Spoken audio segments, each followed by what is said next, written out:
Welcome to this episode of Out of the Best Books, the podcast where we deep dive into classic literature and have conversations about what we've learned and discovered along the way. We love all things books and reading, and we want to share our love of the classics with you. We hope to inspire you to read along with us and join in the conversation. I'm Laura. And I'm Amity. Let's get started. Hey, we're jumping into book the third, The Track of a Storm. And just by way of quick recap from our last episode, the main thing is just that Charles left. Yeah, Charles and Lucy get married. They have a child, 2 children, one passes away. And then the years go by. And we find out that things are really getting pretty awful in France. In the last couple of chapters, Charles gets a letter from the man who was sort of left in charge of the village where his uncle's chateau was, that Charles had kind of just left behind because he was like, I don't want anything to do with that life, not realizing that he couldn't just leave it behind. So he gets a letter from this man, Monsieur Gabelle, who says, they're going to kill me. I'm in prison and they're going to kill me unless you intercede on my behalf. And so Charles leaves a note with his wife and his father-in-law, and he says, I'm leaving, and he goes to France. So that's where we begin. Like, that's exactly where we begin, because here we are, chapter 1 of this new book. I feel like now that we're in book 3, it's like we're closing in. Yeah, well, we are. Like, things get pretty heavy pretty quick, as we're going to find out. Yes. So chapter 1 is called In Secret. Again, this is chapter 1 in book 3. Okay. So it just talks about how Charles, it takes him a long time to get to Paris, like a really long time. And just for some reference, we are now in the autumn of the year 1792. And that's important. It says that, like, even in like regular times, it would probably take a while, because there's just like, it just takes a long time to travel at that point in time. There are no trains. I believe that now you can get in a train and ride from London to Paris in like 3 hours, because they have the channel, right? So you can go under the English Channel. And so you can get from London to Paris in 3 hours. That's kind of amazing. At that point in time, it was really difficult. But that difficult just increased like 100-fold because of the turmoil in France, because of the dawning of Republic One and Indivisible, of liberty, equality, fraternity, or death. They've got all these checkpoints. Yeah. I can't so even many imagine. Yeah. Everybody's like, show us your papers. Let's double check the papers, and long lines and just lots. So, all right. So he's making his way along. He gets to an inn and he's just so exhausted. He just collapses in the bed. He falls asleep. And then he's awakened just in the middle of the night by a local functionary. And remember that that's kind of what Monsieur Gabelle was a functionary. So sort of like he's over a town, not really governor. It's just functionary. So the functionary of this town, he said he's timid, and he has 3 armed patriots wearing those rough red caps that we've referred to before. And they said, they don't call him by name, but they say emigrant, because they know, well, he left France for England and now he'd come back. Okay. And they have a huge problem with that. We're going to find out why later. They said, we're going to send you on to Paris with an escort. And Charles was like, well, sweet. That's where I'm trying to go. And they said, no, like, you have to have an escort because you're basically a prisoner at this point, and you have to pay for the escort. Okay. I read somewhere it was an exorbitant amount of money too. I mean, yes. It was very expensive. Yeah. He paid a heavy price for his escort. And his escort, he has 2, right? Mm-hmm. And one's drunk and one's sober. Yeah. Yeah. And he talks about how there's like, well, first it talks about their clothing. They're obviously peasants. They don't really know what they're doing. They've except that they're really very vicious and they would probably shoot at anything or, you know, that he tried to do. And but they don't even know how to hold their guns correctly. One is, yeah, he was carrying his musket very recklessly. And like you say, he's chronically drunk. Then they get to the town of Beauvais, which is, if we remember, where Dr. Manette was from. And he said the aspect of affairs was very alarming. And as soon as they ride in, there's people yelling, "Down with the immigrant." That would be very disconcerting. You Yeah. know, you see these people and they're like very bloodthirsty. Fortunately, the I think they're ready to take him and beat him up, probably murder him right there. But the postmaster happens to intercede in his behalf, and he's like, he's going to be judged in Paris, so let him go. Oh, I And wanted to say one thing. yeah, This go is ahead. interesting. So first of all, as they're riding, they're like holding on to him. They have him tied. So like they have a rope around his wrist and then they're like holding the horse's bridle, right? So he's coming into the town and everybody knows that he's this prisoner, right? But I thought this was funny when the postmaster is kind of trying to protect him. But I was thinking about it. It says, "Let him be, let him be. He will be." I was thinking he will be judged at Paris. Like Let instead him of be, Paris. let him be. He will be judged at Paris. Yeah. That's pretty good. I like that. I was thinking, I can't remember if they say Paris that way in the recording, but that's just what when I read that, that's what it came to me. I mean, that would be kind of accurate though. So I kind of love That's it. That's funny. awesome. Anyway, and the people are like, yeah, well, he's going to be condemned as a traitor. And Darnay's like, guys, I'm not a traitor. The smith, I don't know if he's a blacksmith or what, but he says he's a traitor since the decree. His life is forfeit to the people. His cursed life is not his own. And at that moment, Darnay sees a rush in the eyes of the crowd. It's like they're like, get him, and just, oh, that would just be so creepy. And Darnay's like, so what is this decree that you're talking about? And they said, a decree for selling the property of immigrants. When was it passed? On the 14th. And Darnay says, that was the day I left England. Like, oh, crap. Like he hadn't heard about this, but basically, so this is the postmaster that is kind of filling him in because he's gotten him away from the crazy crowd. And so he's telling him all this. And he said, everybody says it is but one of several and that there will be other decrees, banishing all immigrants and condemning all to death who return. And the people had even said, well, your life is forfeit. Like your life is not even your own anymore. And basically they've been able to just sell off, destroy anything that used to be considered his and take it, whatever.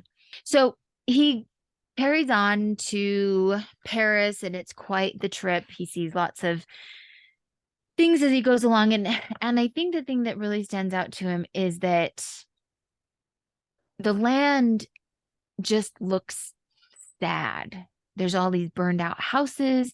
The fields have not been plowed. They've just been left in ruin. The people look awful. They do finally get to Paris and they get to the wall where of course it's very much guarded. And they say, where are the papers of the prisoner? And Darnay's like, I'm not a prisoner. That probably is kind of panic inducing. And the guard totally ignores him and is like, where are the papers of the prisoner? Anyway, the drunken guy gives him his papers. Amongst the papers is Gabelle's letter. And then it just talks about how, like, it's just not a good time at all. It's an awful time. And, all the people in charge, all these guards, whatever, who are really just peasants posing as soldiers that have decided to be really passionate about something, they are kind of standing guard. Anybody who wants to get into Paris has to go through them first. They have to show their papers. The papers are often under very careful scrutiny. And so there's like huge lines to where people who like know what's going on, they will get in line and then just like go to sleep for a while because they know they're not moving for a long time. Yeah, they're like all. It reminded me of like American Idol lines when they're waiting to these Yeah. lines and people are just like camping out or sleeping. But yeah, they're just like, hey, I'm just gonna lay down here and go to sleep because this is Yeah. taking forever. After he gets through the gate, he's taken to the guardhouse, and from there he's sort of handed over to this man. So he's taken into guardhouse. There's lots of people in there. And then he goes over to this table where an officer is sitting. And the officer addresses the man who had brought Charles in. And he says, Citizen Dufarge, is this the emigrant Avremont? So we know there's Monsieur Defarge right there with him. And he says, yes, this is him. And they just ask some like basics about him. And then they say, okay, you're going to the prison of La Force. And Darnay's like, why? Like, I didn't do anything wrong. And they just said, well, we have new laws since the last time you were here. So you think you didn't do anything wrong, but our laws say that you have, and basically you're not welcome back here, and we're going to treat you like a criminal. I like that it said that he said it with a hard smile and went on writing. So it's like Defarge is just like, yep, we have new laws. Sorry. Like there's no compassion or you know what I mean? Like yeah, none whatsoever. And we find that throughout yes. this. They are very much very, very hard people. The officer tells them that immigrants have no rights. And so then the officer tells Defarge, okay, you take him to the prison in secret. Okay. And for a while, I was like, what the heck does that mean? Well, what we find out is that in secret just means solitary confinement, just like kind of awful. They say it so many times, and I was like, I kind of wonder if that's what it means. And then, yeah, yeah, that's what it means. Yeah. So Defarge takes him, and as they're walking along, Defarge is like, was it you who married Dr. Manette's daughter? And Charles is like, yes, oh my gosh, like I know this guy. And the guy says, and Defarge says, my name is Defarge, and I keep a wine shop in the Quarter Saint Antoine. Possibly you have heard of me. And Darnay's like, my wife came to your house to reclaim her father? Yes. And then Defarge says, in the name of that sharp female newly born and called La Guillotine, why did you come to France? And Charles is like, you heard me tell you why. Because he had told him about Gabelle, who was shut in prison, how he'd come to help him. He's like, you heard me tell you, don't you think that's the truth? And Defarge is like, well, it's bad truth for you. We find out that Defarge, like, honestly, when this started, I was like, oh, this is so lucky. Defarge probably has enough humanity left that he's going to help him somehow. But no, there's nothing. No, there's nothing. He's like, I'm not going to do anything for you. Like, I'm not even going to get a note to your wife and father-in-law. I'm not going to do anything. Yeah. He's like, my loyalty is to the country, nobody else. He says, I have one question. Charles is saying this. I have one question. Then he asks several, but he's like, in this prison that I'm going to so unjustly, shall I have some free communication with the world? And he's like, you'll see. And then he says, he basically says, I'm not going to be able to present my case. And he says, you'll see. But what then? Other people have been similarly buried in worse prisons before now. And then Charles says, but never by me. Yeah. Like, yeah. So basically, any of this. Yeah. So Defarge is basically, look, your people have done worse than this. And Charles is like, I didn't. Yeah. It's one of those, you're guilty by association, which is completely unjust and so wrong. Like, can you at least give a message to Mr. Lorry? Mr. Lorry, because Mr. Lorry's right there in France. Yeah. And he's like, no, I will do nothing for you. They get to the prison. There's a man with a bloated face who is the jailer. basically. And he's like, how many more are you going to bring me? He just left. So the jailer takes Charles into the main body of the prison, and he's not very happy about this. He's like, we are so full to bursting, and they tell me that he has to even be put into solitary confinement, and I don't even have space for that. So, but he gets him into the large area with all the prisoners. And what stands out to Charles is, as he goes in, is this is not your common room full of criminals, right? They're all gentlemen and ladies, and there's children and just a lot of young people, and they all greet him as gentlemen. Like, it says, the crowning unreality of this long, unreal ride was they're all at once rising to receive him with every refinement of manner known to the time, and with all the engaging graces and courtesies of life. So there's these people in prison, and they're still acting the part of gentlemen and ladies, and they're greeting him. They're standing up to shake his hand, or whatever courtesies were, practiced at the time. But what he says is that he seemed to stand in a company of the dead. It probably just seems so surreal. Like, what are these people doing here? Yeah. And it says they were all ghosts, all the ghost of beauty, the ghost of stateliness, the ghost of elegance, the ghost of pride, the ghost of frivolity, the ghost of wit, the ghost of youth, the ghost of age, all waiting their dismissal from the desolate shore. Because that's really the truth. They were all there just waiting, and they may not have known what they were waiting for, but unfortunately we do. One gentleman says, I have the honor of giving you welcome to La Force, and of condoling with you on the calamity that has brought you among us. May it soon terminate happily. Yeah. They take him off to where his solitary confinement is. And everybody, as he's leaving, they're kind of giving their good wishes and encouragement. And Charles realizes that he's put in solitary confinement, and he's like, why? Jailer's like, I don't know. And he says, can I buy pen, ink, and paper? And the jailer says, well, you'll be visited and can ask them. And in that moment, I think that he has suddenly a much deeper appreciation for his father-in-law and all that he went through in being in solitary confinement for 18 years. And he just he paces back and forth, and you realize how very, very small this little room is. And he can hear things outside. And then, let's see, with such scraps tossing and rolling upward from the depths of his mind, all these thoughts racing through his mind, the prisoner walked faster and faster, obstinately counting and counting. And the roar of the city changed to this extent that it still rolled in like muffled drums, but with the wail of voices that he knew in the swell that rose above them. So it's like he's hearing the voice of his wife and his child and all these people that he knows, and it just would be torture. So anything else you want to add?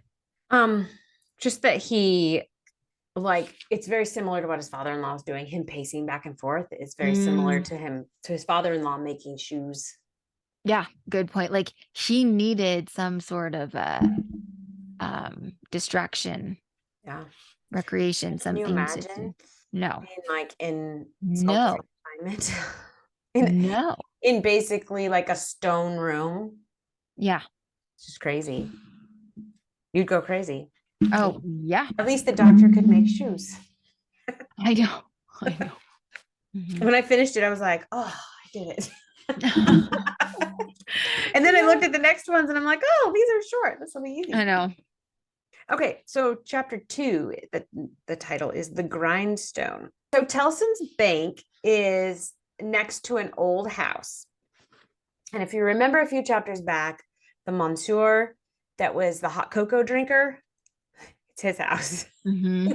And he's left because they've all scattered. Yeah. And they've turned, later in the chapter, it tells us that they've turned his house into an armory. But the house, and I like how he disappeared, right? The house belonged to a great nobleman, who's the hot cocoa drinker, who had lived in it until he'd made a flight from the troubles in his own cook's dress and got across the borders. It kind of reminded me of Toad. Yeah. Yeah. Good point. Like dresses in his cook's clothes and escapes. Yeah. Luckily for him, he wasn't a toad. So Mr. Lorry is now at the bank in France. And I liked this part in the second paragraph where it says, "For all things moved so fast, and decree followed decree with that fierce precipitation, that now upon the third night of the autumn month of September, patriot emissaries of the law were in possession of Monseigneur's house and had marked it with the tricolor and were drinking brandy in its state apartment." So it kind of, in the last chapter, things are just happening so fast that they can't keep up with what's going on, right? Yeah. And I read somewhere too that they had laws, like that law was enforced about immigrants, that they could make a law and then make it retroactive. Yeah. And so, like, he didn't know about the law, or he could have done something a few days ago before the law was made, and then he would get in trouble anyways. But just things are happening so fast that they just can't keep up. Well, and there's such chaos that like laws don't really even matter. They are so just, I mean, the fact that they can make a law retroactive. So like it is just bedlam. It's a Lord of the Flies situation. I mean, it's Well, and who's enforcing the laws? Who's enforcing the laws? It's the people. Like, so, and they can just decide what they want to do. Like at one point, I think in the last chapter, they say, "Well, what about this?" And, I didn't know this was a law. And the guy says, "I don't care if it's a law or what happened, or I'm going to do what I want." Yeah. So it doesn't even matter. Yeah, totally. The bank is but there's a Cupid that is painted on the ceiling that they tried to paint over. Yeah. And it still shows through. Yeah. And it says, let's see, the Cupid was still to be seen on the ceiling in the coolest linen, like what, a diaper, aiming, as he very often does, at money from morning to night. And okay, I wrote this, and I don't know where it came from, but I wrote, "This situation would not fly in London." Like, I think that's what they're kind of saying. A place of business in London, like Tellson's place of business in Paris, would soon have driven the house out of its mind and into the Gazette. So yeah, they wouldn't have tolerated this there. Everybody would have gone out of their minds. Mr. Lorry looks outside and he sees that there is a large grindstone in the courtyard. And I think at this point it's just sitting there. And it said it had a roughly mounted thing which appeared to have hurriedly been brought there from some neighboring smithy or other workshop. So yeah, things are just happening so fast and it's chaotic, and somebody quickly brought it in. And then he says, "Thank God that no one near and dear to me is in this dreadful town tonight. May he have mercy on all who are in danger." And then, surprise, just a few minutes later, Dr. Manette and Lucy, and then we find out later, her daughter and Miss Pross. And Miss Pross. Yeah, but what's interesting before that, it says that the bell at the gate sounds, and he's like, "Oh no, they've come back." And at the time, we don't know who he's talking about, but we're going to find out later. He's certainly not talking about Lucy and Dr. Manette because he doesn't even know they're coming. He's talking about this horrid mob. And we'll get into that later. But I wondered who that was when I read it, and I was like, okay, I'm just gonna skip over that.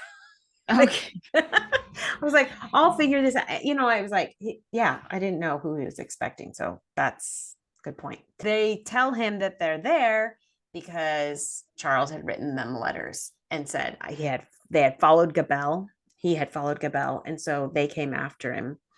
And they know that Charles is in prison. Now, Mr. Lorry does not know, and he actually says, "I haven't heard that." Well, she says, "An errand of generosity brought him here, unknown to us. He was stopped at the barrier and sent to prison." The bell rings again, and they hear a bunch of noise. Feet, voices are coming into the courtyard. And the doctor says, "What is that noise?" And Mr. Lorry's like, "Don't look." Don't look out for your life. Don't touch the blind. And that must mean, okay, so now I understand what you're saying. He had seen the mob before. When they talk about the grindstone, nothing's happening, but he knew that they were there previously. Okay, that makes sense. Okay, so then Dr. Manette tries to explain like why he has this privilege or why he's safe, right? So first, why he knows that Charles is in prison is because he was a prisoner in Bastille. Everybody there is kind of on his side and will do what he wants them to do. He says, my old pain has given me a power that has brought us through the barrier and gained us news of Charles there and brought us here. So that's how he knows that Charles is in prison. And Dr. Manette thinks he's safe.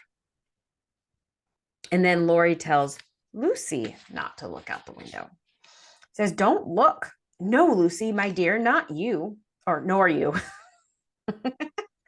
And then he says, don't be so terrified, my love. I solemnly swear to you that I know of no harm having happened to Charles, and that I have no suspicion even in his being in this fatal place. What prison is he in? So yeah, there's the part where it talks about how he has no idea. And then they tell him he's in La Force. Then he tells Lucy, I need you to listen to me.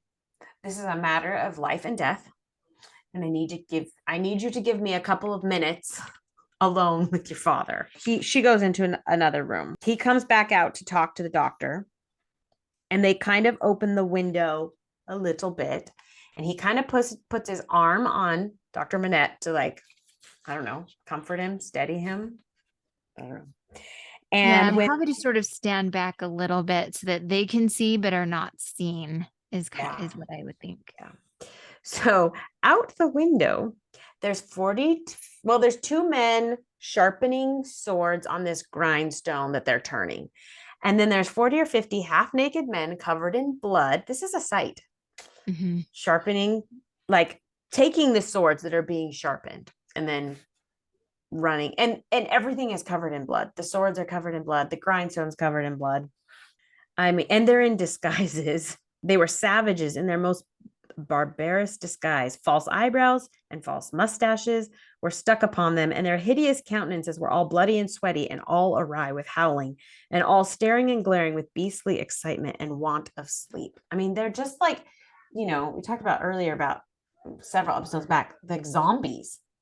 They haven't slept. Yeah. They're just in this, like, they're not acting human. No, and in fact, I thought something I kind of outlined that entire paragraph, and I just wrote reminiscent of the spilled wine, because here is that exact scene over again.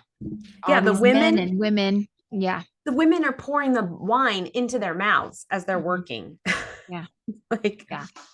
And all their wicked atmosphere seemed gore and fire. I mean, it's just like carnage, right? And as at the end of that paragraph, it says, and as the frantic wielders of these weapons snatched them from the stream of sparks and tore away into the streets, the same red hue was read in their frenzied eyes which any unbrutalized beholder would have given 20 years of life to petrify with a well-directed gun. Mm-hmm. I mean, yeah, it's just horrifying. Yes. And so Mr. Lorry says, they are murdering prisoners. Like, that's what's going on here. And he's like, if you are what you say, if this is actually the situation, and if you really have the power you think you have, as I believe you have, make yourself known to these devils and get taken to La Force. It may be too late, I don't know, but let it not be a minute later. That's kind of interesting, because I wouldn't have thought of Lori as sending him off.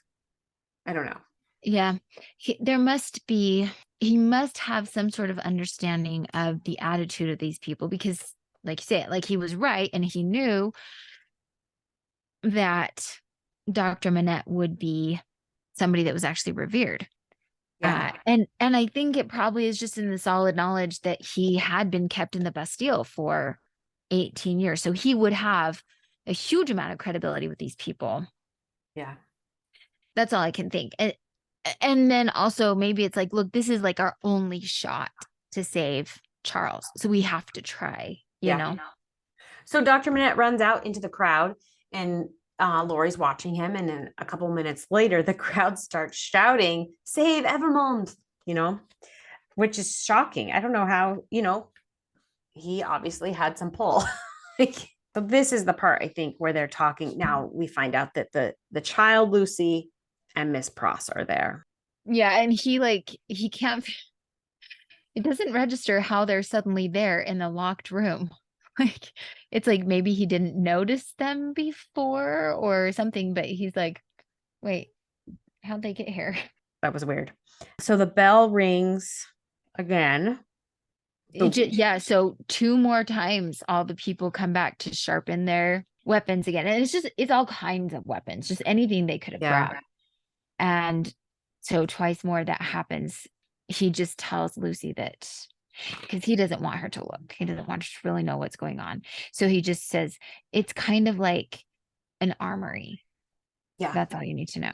A man so besmeared that he might have been a sorely wounded soldier creeping back to consciousness on a field of slain was rising from the pavement by the side of the grindstone and looking about him with a vacant air.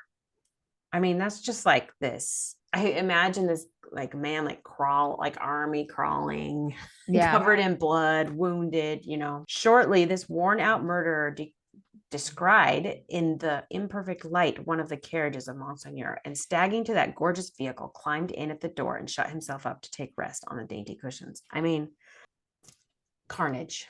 Mm-hmm. Yeah. And we haven't actually seen the carnage yet. We've just seen the perpetrators of it. And yeah, that's true. Covered in blood. Animalistic at this point. Yes. Yeah. Okay. So chapter 3, I'm going to move through this, kind of just quickly tell it in my own words, I think. So basically, Mr. Lorry, it's very much a Mr. Lorry characteristic. He's like, I would do anything for Miss Manette. I would sacrifice anything for her, but I can't in good conscience have her stay at the bank because it's the bank's property and I don't want them to get in trouble for her staying here. So he goes out into the city to find lodging for Lucy, her daughter, and Miss Pross, because the doctor left and he's not back yet. Okay. And so he's like, we got to find some better lodging for these guys. And it's kind of funny because he finds a little place and it's like really high up. It's kind of out of the way, out of notice, and all the little apartments around it, their curtains are drawn or whatever, indicating that the people are gone. So nobody lives around them. So it's probably just about as safe as you can get. And I had kind of even like forgotten about this, but he has Jerry Cruncher with them. So he actually leaves Jerry with Lucy to kind of be their bodyguard in a way. So, but then he's back at the bank and this guy just shows up. And it turns out that it's Monsieur Defarge. And Monsieur Defarge says, I have a message for Lucy from her father, but I need to give it to her directly. So you need to take me to her. And Mr. Lorry's like, okay. But he does have a letter from the doctor for Mr. Lorry to read. And he says, Charles is safe, but I cannot safely leave this place yet. I have obtained the favor that the bearer has a short note from Charles to his wife. Let the bearer see his wife. Okay, so the doctor does say, okay, take Monsieur Defarge to see Lucy. Which maybe they felt like that's all they could do, but holy crap, that was not a good idea. Okay. So Mr. Lorry starts heading out, and when they leave the bank, they see 2 women. One of them's knitting. So one of them is Madame Defarge, and the other is the Vengeance. Both like some of the worst of the worst.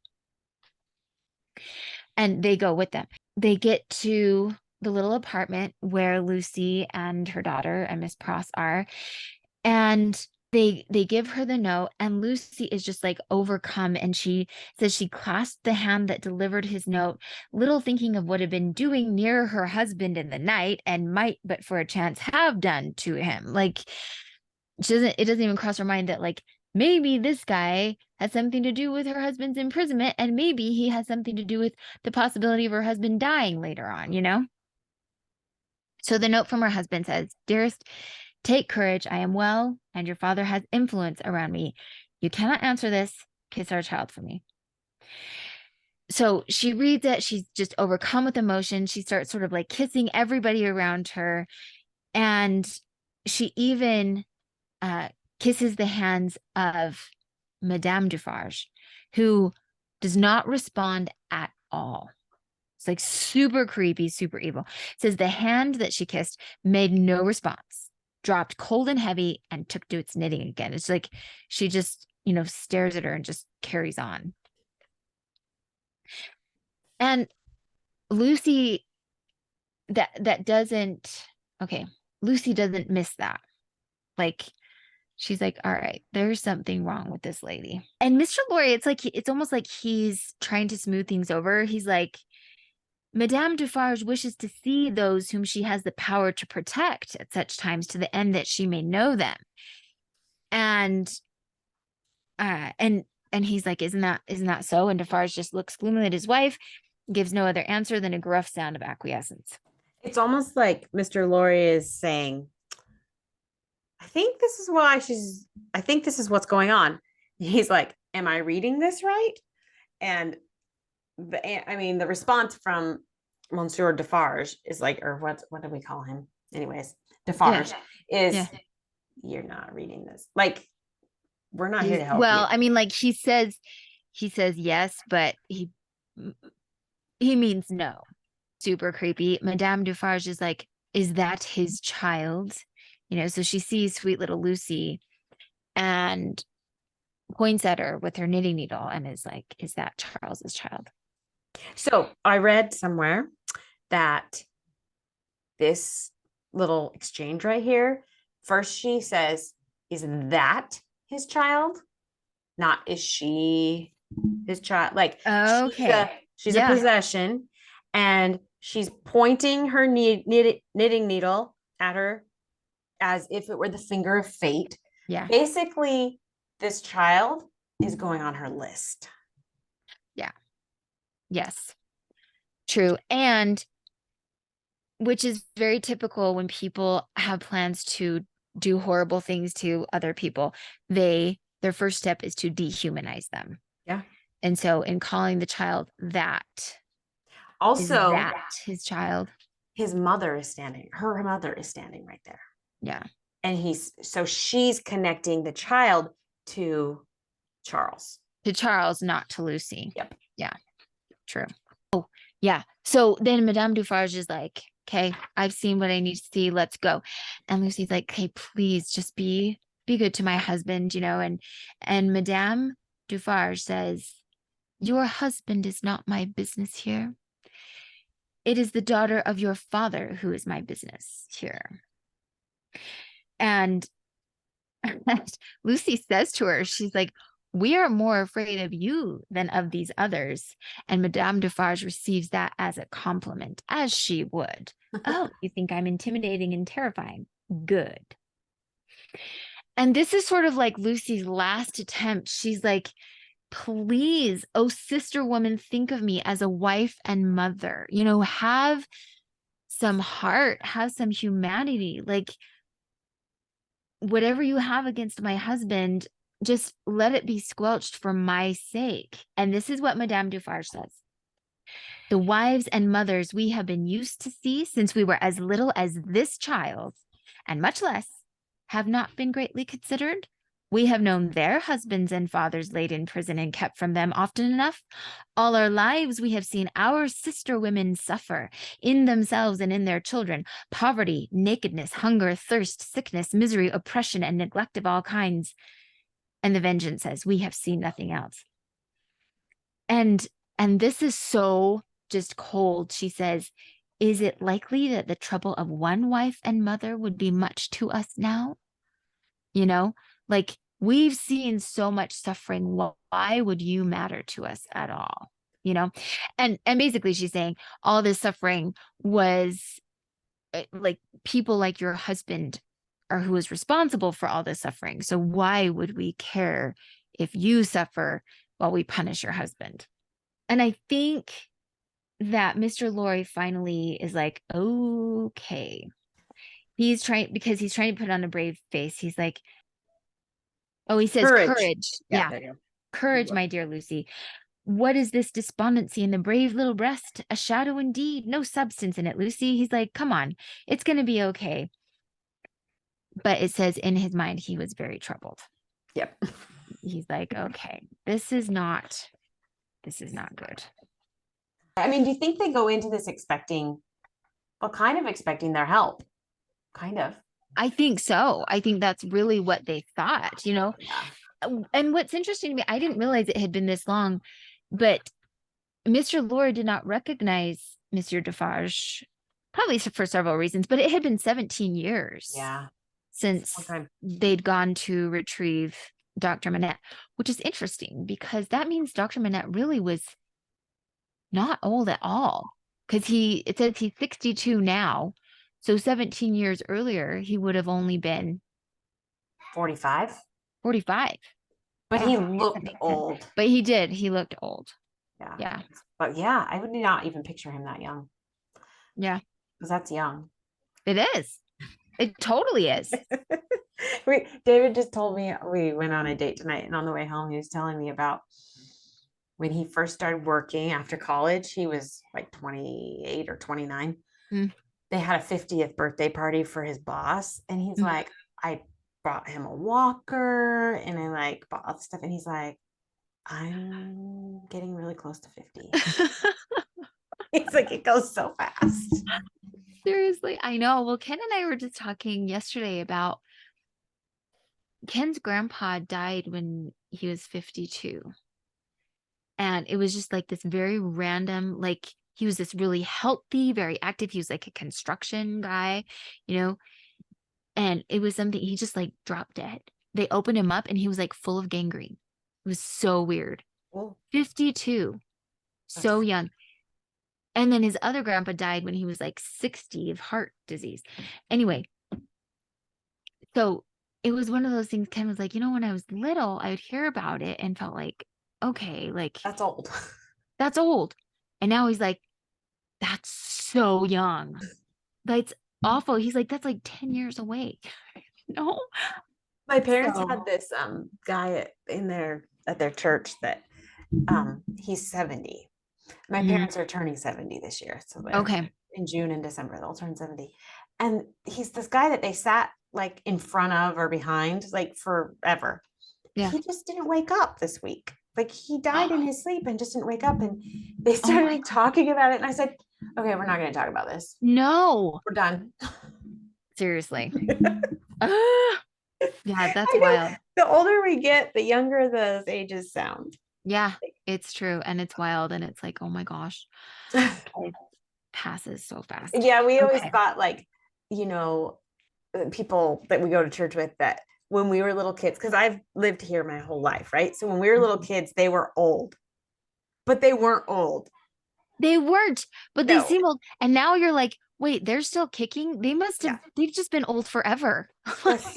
Yes. And they seem the same as they did when I was like 4 and 5 years old. I'm like, you haven't aged. And then I'm like, oh no, they have. You have to see pictures and then you realize that they have. But yeah, it's like when you see them all the time, you don't really notice the difference. And it's just like old is old. They're just old. Yeah. And if you think they really weren't. Like how old your grandparents were when you were little kids, they weren't that old. But they sure seemed old. I don't know. Yeah, anyways. So wild. But yeah, 45. He was young. Okay. So chapter 4, calm in the storm. Okay. So Dr. Manette returns after 4 days. On the 4th morning, he comes back in. Now, he doesn't mention to Lucy what he's seen because it's pretty bad. But he does tell Mr. Lorry in secret that he had watched 1,100 people be, executed. I don't know how were they just murdered. These were known as the September massacres. This is something that was a part of the history of the French Revolution. And it took place just over a period of 4 days that they just massacred people. They just brought them out and murdered them. Do you see what classic literature teaches us? I know. I was thinking that today as I was reading, and I was like, Well, if you don't know anything about history, you should read these books and then you'll learn. Yeah. So, Yeah. because I mean, I hate to admit this, but I knew nothing about the French Revolution, like nothing. So, anyways, it's been good. It's been a good education. Yeah. Yeah. And then you Totally. helped me too. So, this is good. Okay. So, basically, in the prison, they have a tribunal, a self-appointed tribunal, like a group of people that are like, we're in charge, and they bring the prisoners in, and those people decide, kill them, let them go, or send them back into like solitary confinement, or send them back into the prison. What happened is Charles came out, I believe, and they wanted to kill him, and Dr. Manette spoke up for him, and then they decided to send him back in.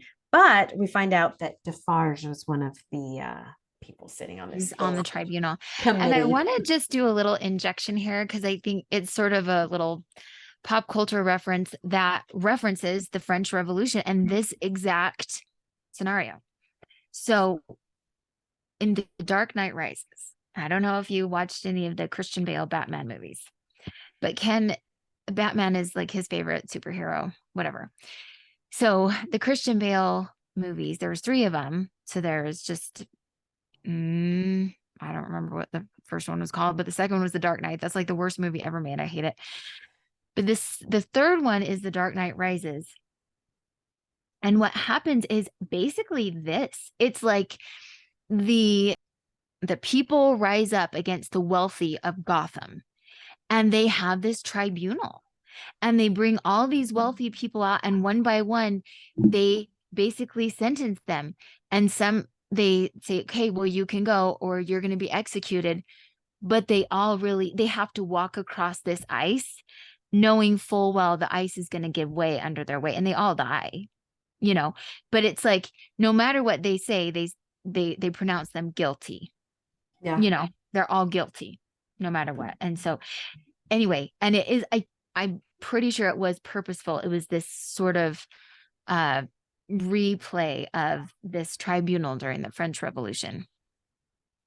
So yeah, I don't think they cared whether the people were, they just decided you're either dying or you're living, or you're getting released or you're going back. So there was no like, did you do something? No, they're just deciding.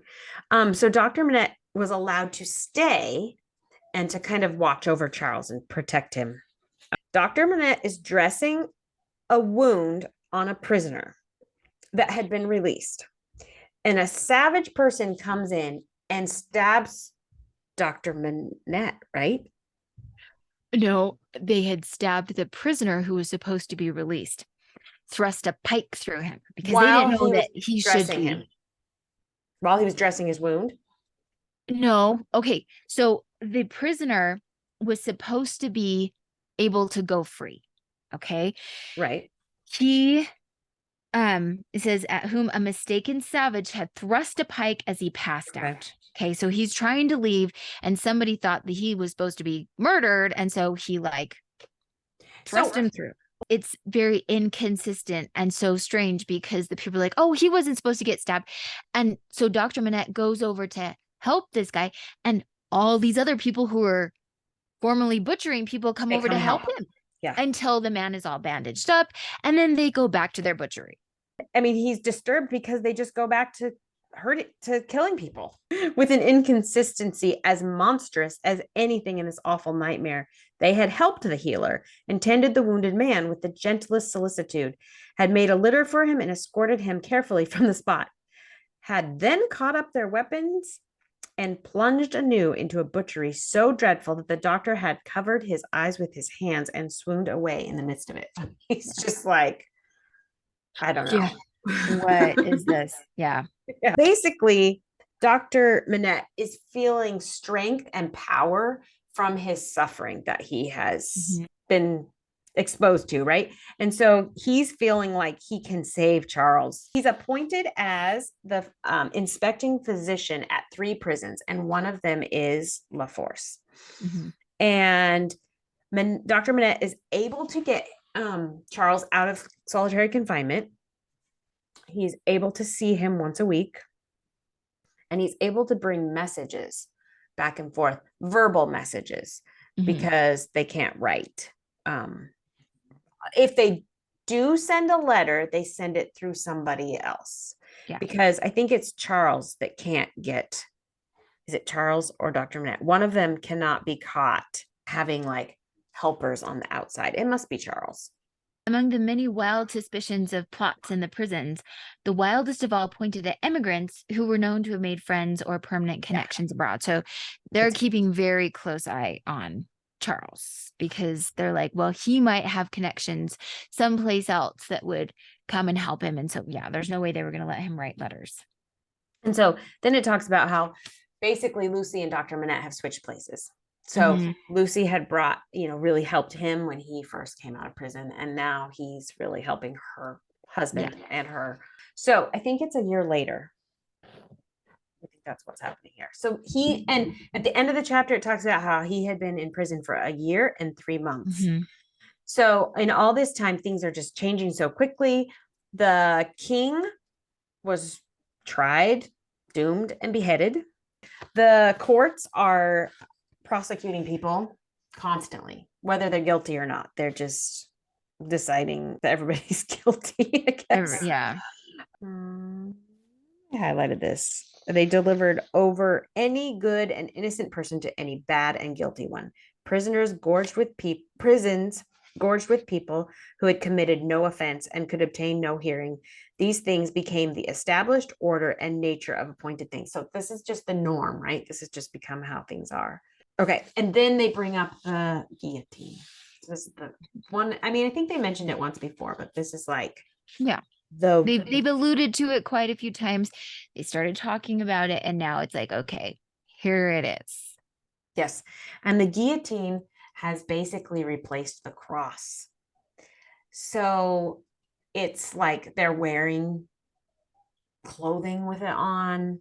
They're, and which is interesting. I saw that you could compare the cross and the guillotine and how like they both take life.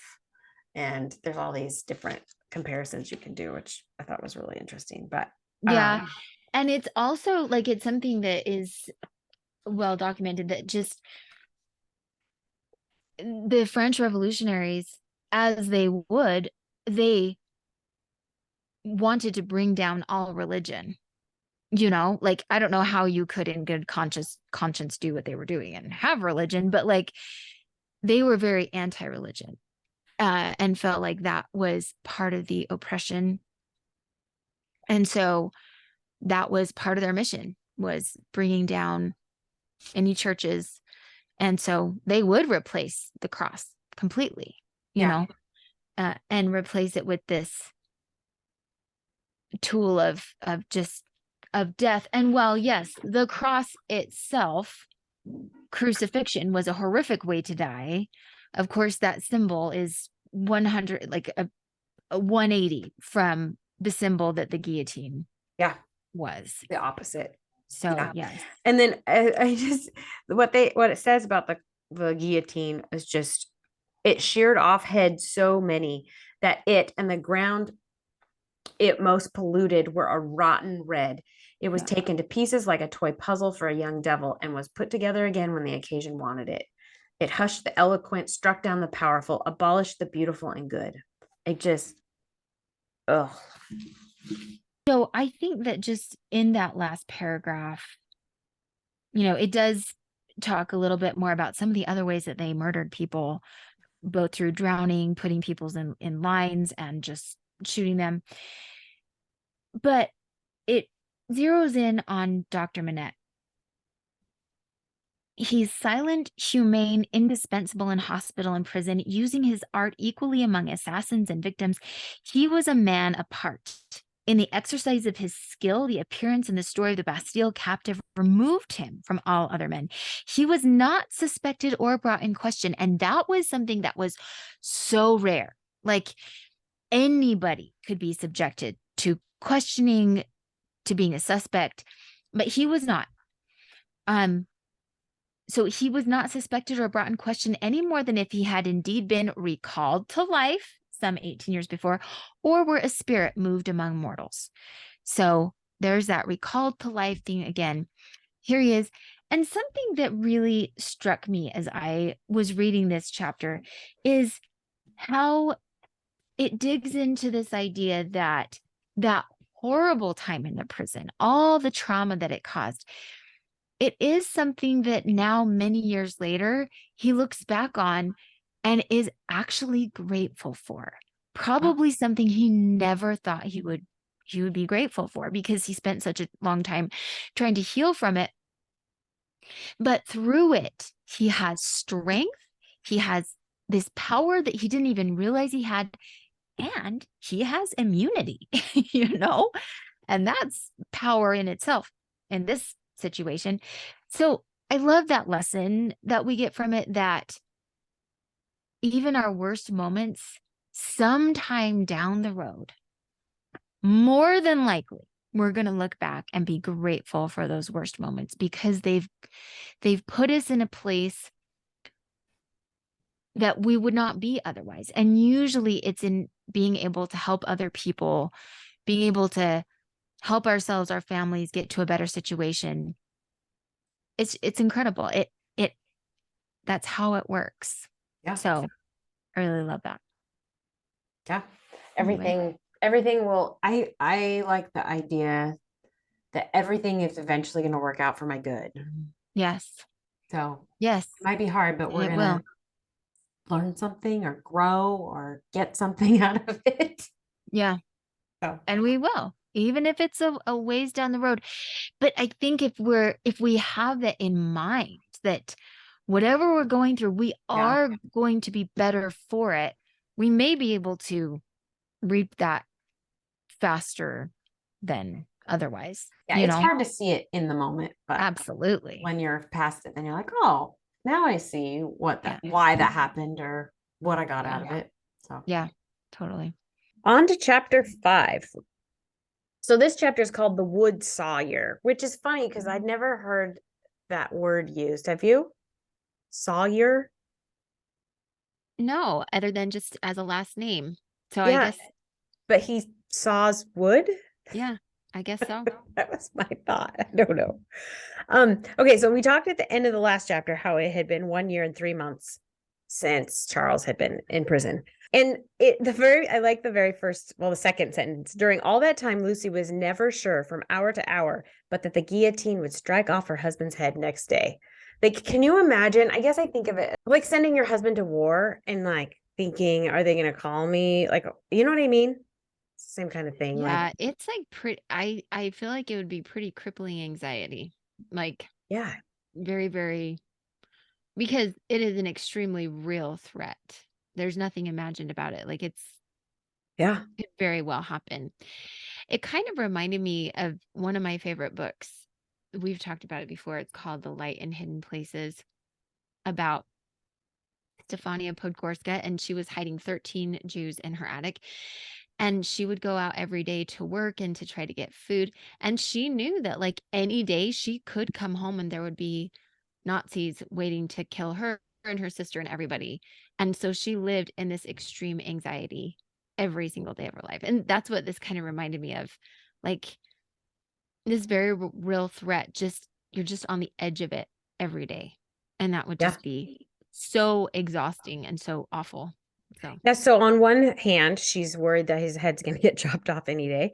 But then on the other hand, it talks about how she sets up her house and lives as if he's going to come home that day. Any day. Or tomorrow or whatever, right? So she just keeps everything going just as if things were normal. She, works on her lessons with little Lucy and they have a routine. So she goes about her days as if and maybe that's her way of coping, right? Everything's fine, even though in the back of her mind, she's worried about him. Dr. Manette, remember, he gets to see Charles and he goes into the prison because he has this new job as the wound. I don't know what he does. He inspects the wounds or something like that of the prisoners. He tells Lucy that there's a spot on the street that if she stands at 3 p.m., that her husband might be able to see her from this window. And it sounds like it's Charles's idea. He's the one that says tell her she can come to the street and she can stand here and I might be able to see her. She does this every day, rain or shine, right? And she goes for 2 hours. So she goes and stands there from 2 to 4 o'clock. And sometimes she brings Lucy with her if the weather's good. But I mean, that's dedication. It is. And the thing to remember too is like her father told her she would never be able to see Charles. And she really couldn't make any indication. She couldn't wave. She couldn't do, Yeah. make any indication that she knew there was somebody up there. And the chances of him actually seeing her were pretty slim and rare. But Yes. she went every day just in the off chance that he might be able to get to the window and see her. So that's At some point in here, it talks about how like he might see her 3 times in a week, or he might not see her for a fortnight, or right. And so I think Dr. Manette kind of knows when he gets to see her, but she has no inclination, but she goes every day. Now, next to where she's standing on the street, there is a wood sawyer, title of the chapter. And he used to be a mender of roads. So he is the mender of roads. The first time she goes by, or she comes in there, she sees him. His house is like right next to where she's standing. And so she can't help but be seen by him every day. The first time that she sees him, I love this. I mean, he's like joking with her. Well, they address each other, and it's the law that they have to address each other as citizen and citizeness. So he says, walking here again, citizeness, you see me, citizen. And then he makes a little joke. I'm guessing it's a joke, right? About like, I think he knows that why she's doing this, that there's somebody in the prison. And so he makes a hand gesture with his hands, like it's a prison. What is the word? Like the bars of a prison. Yes. In front of his face. He peeks through them. And then he says, but it's not my business. But he knows that there's something going on there. Okay, so one day she comes down with Lucy, and they kind of he says something to Lucy, and she's like, "What do I say back?" Like they're kind of leery of him. He makes another little joke about how his saw, he calls it my little guillotine, and then he sings a little song. I'm guessing la la la la la la. And off his head comes. And so he goes through this and then so as he says that, then he chops a piece of wood off and some of it falls into the basket. And then he does it again and he talks about, I think, a woman, off her head comes. And he sings this loo loo loo, right? And then now a child, tickle tickle pickle pickle, and off its head comes all the family. And so he's like using them as I don't know, those are the characters in his little joke that he's doing. Yeah, he's reenacting what is happening at the guillotine every day, and it's pretty disturbing. Yeah. Especially because earlier in the chapter, it does talk about how like daily these tumbrils, these wagons are going to the streets full of people, and it describes how there's no line that they won't cross. They take children, teenagers, women, men, grandparents, everybody to the guillotine. And so like his, reenacting a child is not inaccurate, and so it's pretty awful. Yeah. It reminds me of I don't remember if I read it in my child development class or not, but like a lot of children's play songs like Ring Around the Rosie have these roots in this very dark connotations. Yes. That we don't think about while we're singing them. She's creeped out by this basically, and she kind of looks at him funny. She's freaked out. She kind of gives him this quizzical look. Shudders. Yes, that's what she shuddered. And as he's putting more of these wood pieces that he's sawing off into the basket. But it also says there's no way she can go here without being seen. And so she every day tries to talk to him first. She gives him money for drinks. She's like, I gotta stay on his good side. Yeah. But he was always watching her.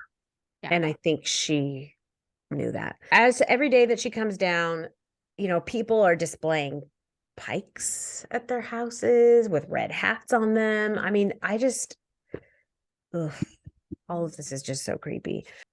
Yeah, she says she had seen the houses as she came along. This is one day she comes down to the spot where she stands every day. She had seen the houses as she came along, decorated with little pikes, with little red caps stuck upon them. Also with tricolored ribbons. Also with the standard inscription. Tricolored letters were the favorite. Republic one and indivisible, liberty, equality, fraternity, or death. So she comes down this one day and the wood sawyer isn't in his shop. But in his shop, his saw isn't running, and it says, Little Saint Guillotine. And this is one of the examples of how the guillotine has replaced religion here. Yeah. So basically a mob then comes around the corner. She sees the wood sawyer coming in this mob of no fewer than 500 people. And he's holding hands with the vengeance. Mm-hmm. And they're doing this extremely creepy dance. Yeah. They were dancing like 5,000 demons. There was no music other than their own singing. And then ferocious time that was like a gnashing of teeth in unison. So anyways, they come through dancing this creepy dance. And I love this line in the middle of that really long paragraph. The next paragraph, it says, no fight could have been half so terrible as this dance. Yeah. Just deeply disturbing. Just crazy. Yeah. I think there's a crazedness about it. I don't know if that's actually a word, but she's scared. So it says, as it passed, having Lucy frightened and bewildered in the doorway of the wood sawyer's house, and then the feathery snow fell as quietly and lay as white and soft as it had never been. I thought that was a really interesting contrast. Like this mob of people come through dancing this creepy dance, and then they leave and everything's silent and it's snowing. Kind of this eerie, creepy, I don't know, silence. So her father shows up just then, and he's like, okay, another thing we're going to talk about, I think, throughout these next few chapters is how her father is like, oh, don't worry, I'm here. Yeah. I've got this. I'm saving him. Don't worry. So he kind of goes into that right here. Like, don't be afraid. And she's like, I'm not scared for myself, but I'm worried about my husband and these people and what they could do. He just says, I just came from up in the prison and he's up there and you can go ahead and wave because nobody's going to see you right now. And he asks her, can you see him? And she's like, no, I can't see him. But she goes ahead and waves. And then somebody walks by. Yep. Of course, she was knitting away. Yes, knitting away. I was like, as I was reading this and everything says she's knitting away, I'm thinking she's got to have piles and piles and piles of blankets or scarves or shrouds or whatever it is she's knitting. She's always knitting. But yeah, Madame Defarge walks by and the doctor and her kind of say, hello, I salute you, citizen. And that's it. And then she's gone like a shadow over the white road. Oh, is it after that Dr. Manette tells her that tomorrow he thinks that Charles is going to get released. He's going to be summoned and that, he's positive that he's going to come home tomorrow. And then Dr. Manette decides he needs to go to the bank to tell Lori about this.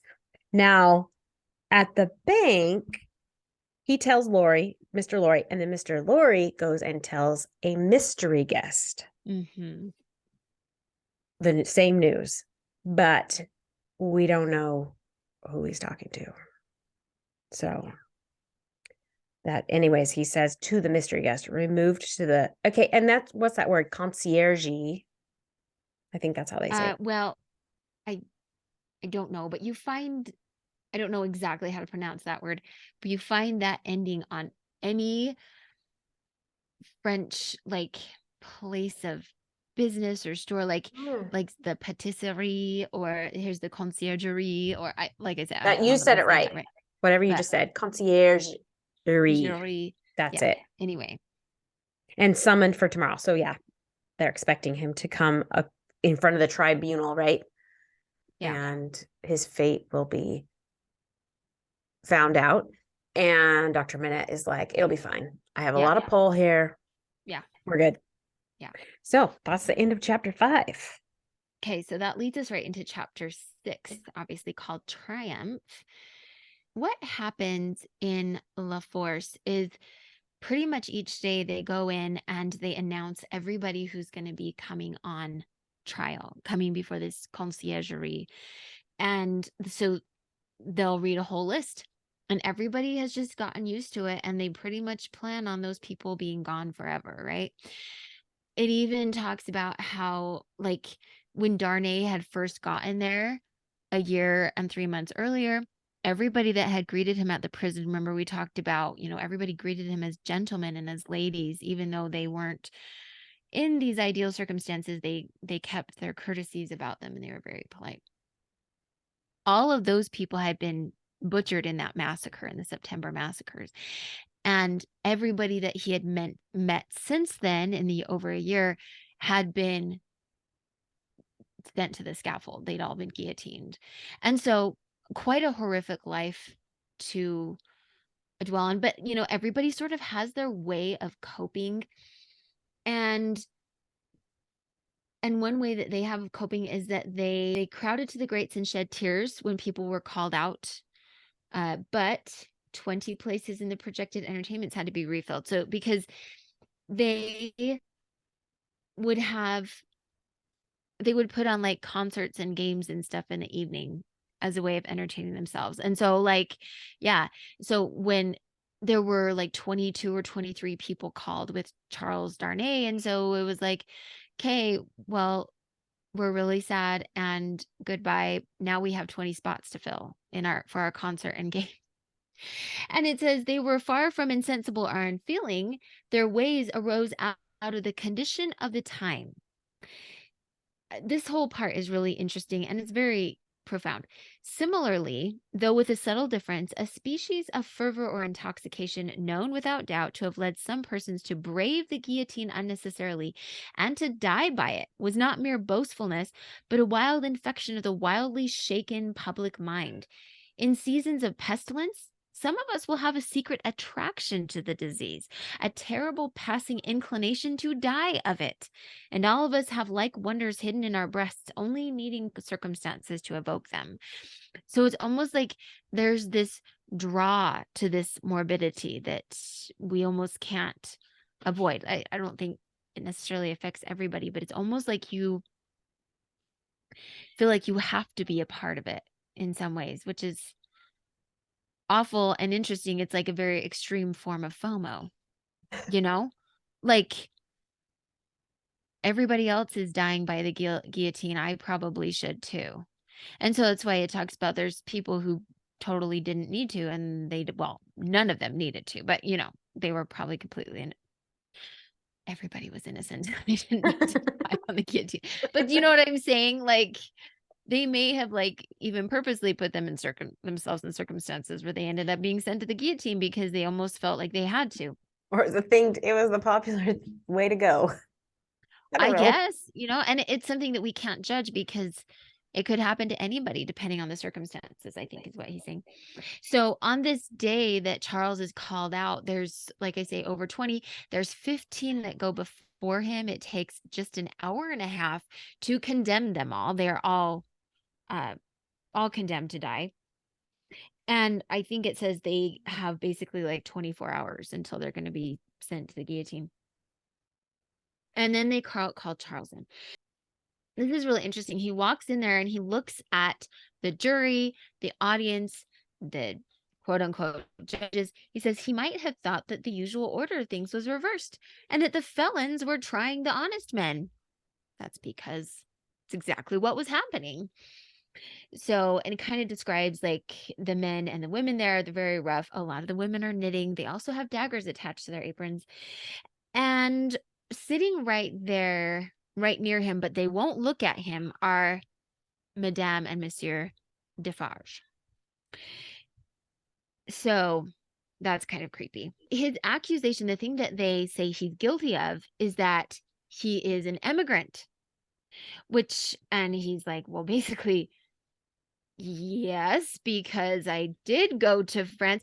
And he's just saying, I'm going to kind of sort of do my own synopsis of this because I think I remember it well enough. Okay. So he said, look, I did not like the way that the common people of France were being treated. I could not live this way, being supported by their labor, but I couldn't support myself in France. That's why I left and went to England. And I just did things that I could there to support myself in England, but that's the entire reason that I left, was because I didn't agree with this way of life. And and then it was like, well, didn't you marry somebody in England? He's like, yes, she's actually French born. And then they ask if he has any witnesses saying that he was supporting himself in England, not living off the backs of the people in France. And he said, I do. I have two witnesses, Monsieur Gabel and Alexandre Manette, Dr. Manette. And it comes out that Lucy Manette, his wife, who he married, who was French born, but they did get married in England, she is the daughter of Dr. Manette. And this is very pleasing to the crowd because Dr. Manette was a victim of, wrongdoing by the aristocracy in France. He'd spent 18 years in prison because of them. And so he's sort of like this champion of their cause. He does not see himself that way, obviously, but he's taking advantage of their bizarre notions. Yeah. And so they love him, and he's, a doctor and going amongst them and helping people and whatever. So I just wrote down, these people are like just very naive children, because as soon as he says that Lucy, his wife, is the only daughter of Dr. Manette, says this answer had a happy effect upon the audience. Cries and exaltation of the well-known good physician rent the hall. So capriciously were the people moved that tears immediately rolled down several ferocious countenances which had been glaring at the prisoner a moment before, as if with impatience to pluck him out of the streets and kill him. And that is true. These are the same people who are butchering people on the streets, sending anybody that they can to the guillotine, and then all of a sudden they're overcome with emotion to where they're crying. Like, they're so very disordered. Very It's strange. kind of similar to like when Dr. Manette is helping that wounded Absolutely. prisoner, and then the people just like they help him and then they just jump back into what they were doing. It's like, I don't know. It's messed up. Yeah. Oh, it totally is. So from that point on, I think he kind of sees the light at the end of the tunnel. They ask, like, well, why didn't you come back to France sooner? He's like, I came back to help a friend. And he reemphasizes, he's like, well, I didn't come back because I didn't have a way of supporting myself, and that's what I was doing in England, is I was working to support myself, not having somebody else support me. I have a question. Yeah. So, and I couldn't find it anywhere, but Gabel. So he was in prison. Mm-hmm. And then that's why Charles came there. So I thought I read somewhere that like he had been kind of forgotten in prison. They'd forgotten about him. And then so he had he'd been in prison this whole time, right? Yeah. And then he just got out like a couple of days before this or something. Is that right? Okay. Yes.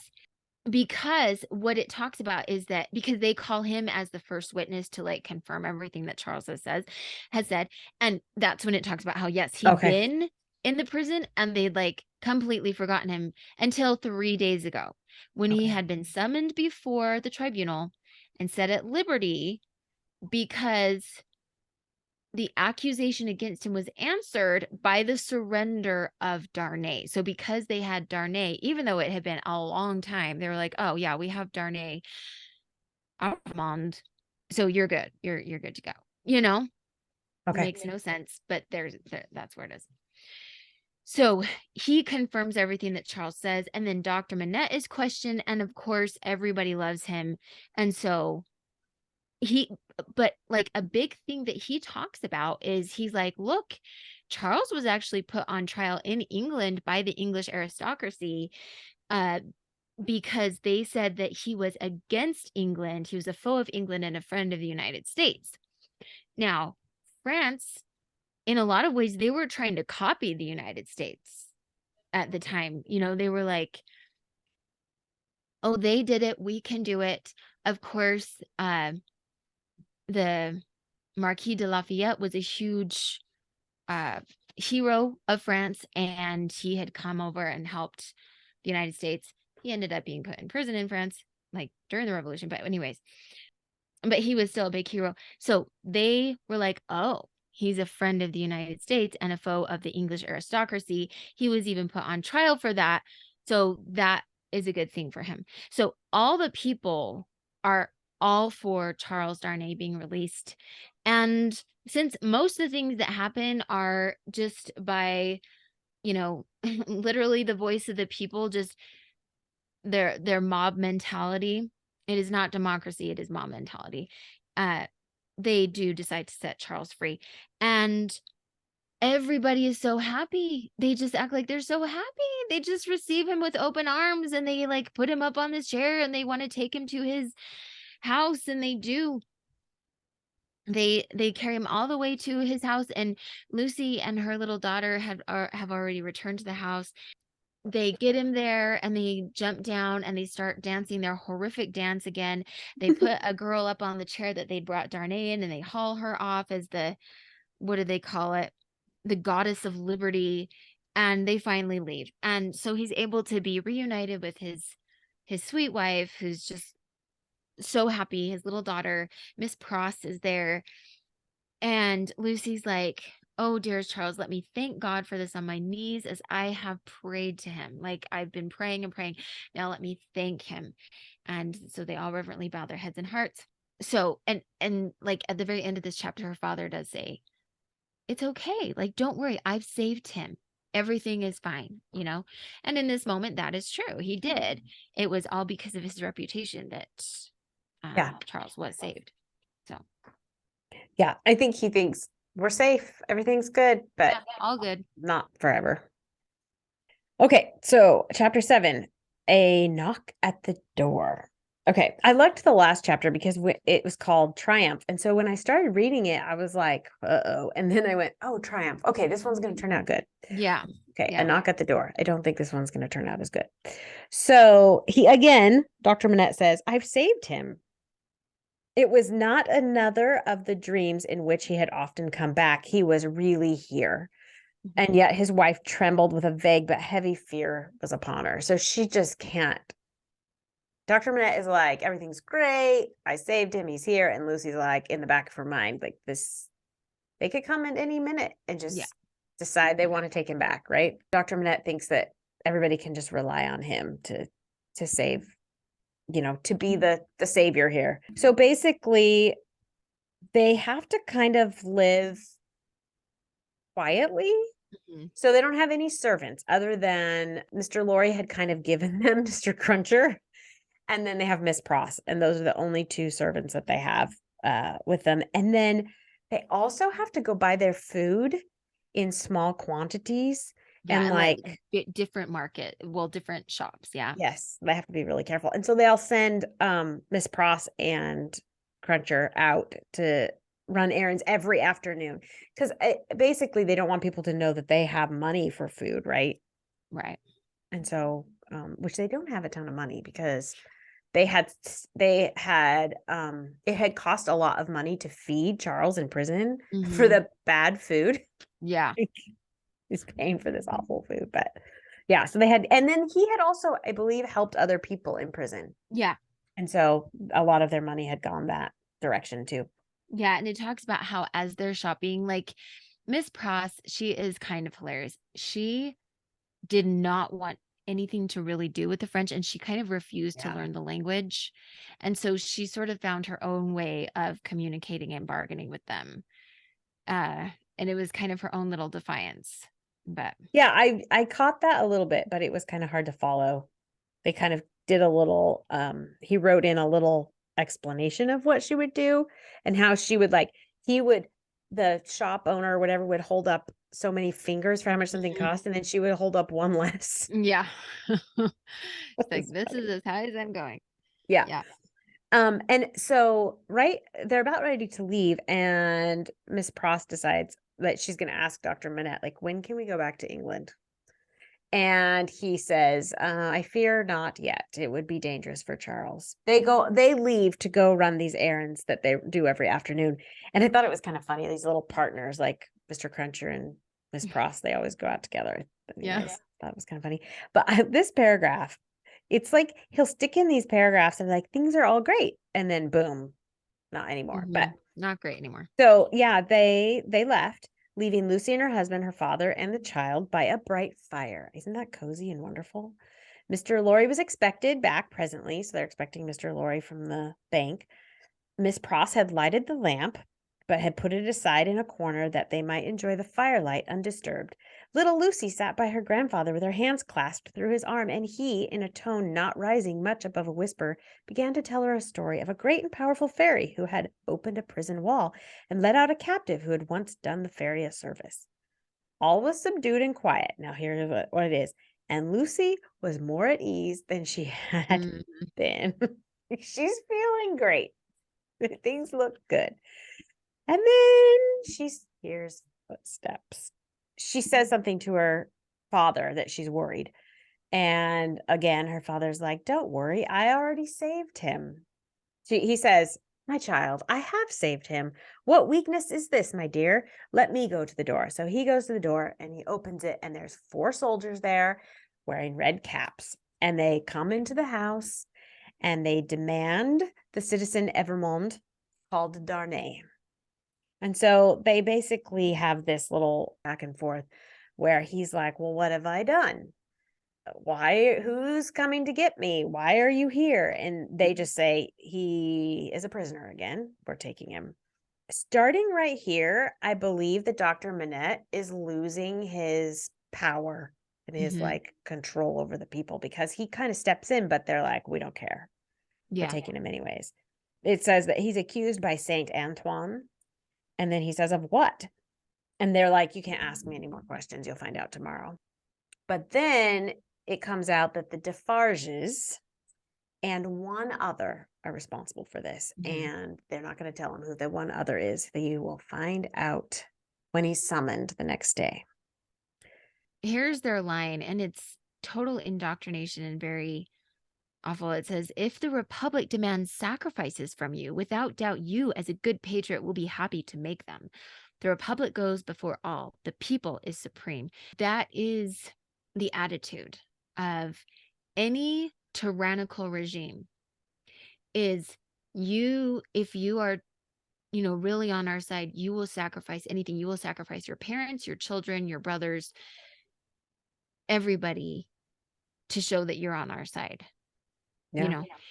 And I mean, you found that in Russia, you found that in Red China. Like, it's across the board.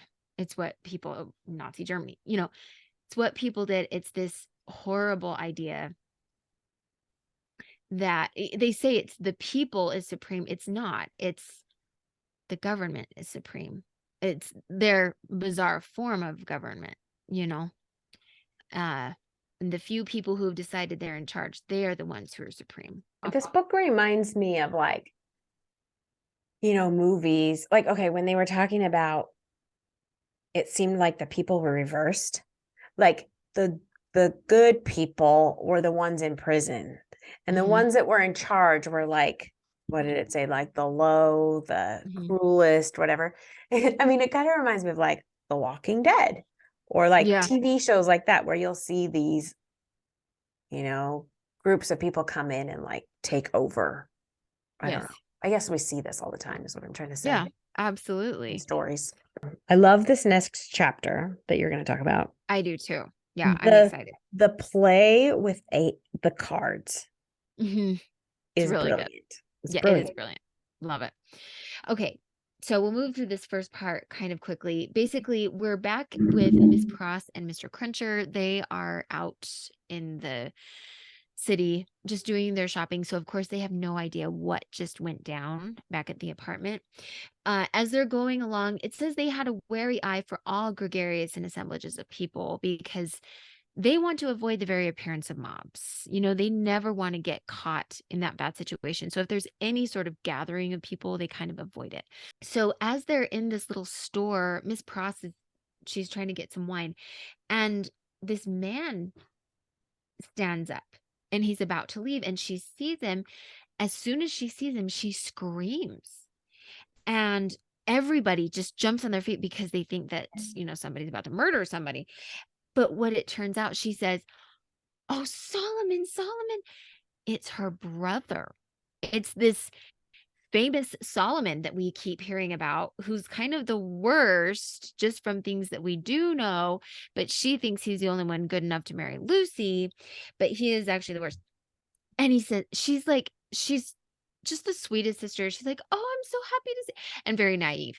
"And I'm so happy to see you, it's been so long. And then I find you here." And he says, "Don't call me Solomon. Do you want to be the death of me?" And she's like, "What's going on? Why are you treating me this way?"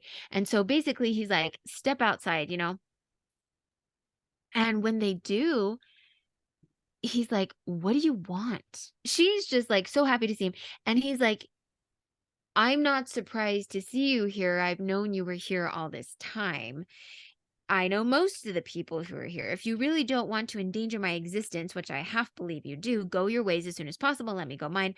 I'm busy. I am an official." And she's like, "What are you doing here? You're an Englishman. What are you doing in France as an official?"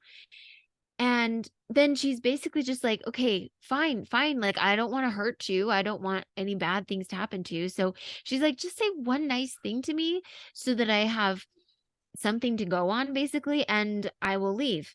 This commentary is, the estrangement between them had nothing to do with her. As if Mr. Lorry had not known it for a fact years ago in a quiet corner in Soho that this precious brother had spent her money and left her. So Mr. Lorry knew that her brother Solomon was a horrible human and he had taken all of her money. So I don't know that she knows that or not. So right then, Mr. Cruncher comes up and is like, "Is your name John Solomon or Solomon John?" Because basically he's like, "I know that there's a John in there, and you don't go by your last name Pross. Or is it Pros? Maybe it's supposed to be Pros. I don't know. Pross. We say I think it's gross. Pross. When I It listen probably is to it, I think Pross. it says Pross. Yeah, you're right. You're right. So, and Cruncher is so funny. He's like, "The name that you've gone by has 2 syllables, but I can't remember what it is right now." And then it's like things are slowly clicking in his brain. He's like, "You were a spy. You were a witness at the Old Bailey." And then all of a sudden, this other voice chimes in and it says, "Barsad." And Jerry's like, "Ah, that's the name. That's who he is. Ha." So the other speaker is Sidney Carton, who is here, and he was the mystery Yeah. guest with Mr. Lorry. I He is figured a that. I yes, I thought that when the mystery guest showed up, I was like, I bet you this is Carton because we know he's going to come back in and like yeah, save them all. yeah, Is my guess. and yeah, and so here he is, and he stepped in right at just at the right moment, and he's like, "This is Barsad," and Jerry's like, "Oh yes, it is." Just as a reminder, John Barsad, he was a witness at the trial. He's also the one who came and was like spying on Monsieur and Madame Defarge at their shop, right? So he's kind of all over the place, and we'll learn more about that later. And all this time, he's also Solomon Pross. He's Miss Pross's brother. So hidden in plain sight. They call him the sheep of the prisons. And it says that sheep was a cant word of the time for a spy. And so Sidney Carton tells him how he knew that he'd come across him, and he kind of put all the pieces together. They go to Tellson's bank. First, they And decide to, well, okay, so he agrees he's going to go. And then yeah, Carton says, we need to take Miss Pross, make sure she gets home safe. yeah. And that was an interesting paragraph in there that I didn't quite understand, but Which part?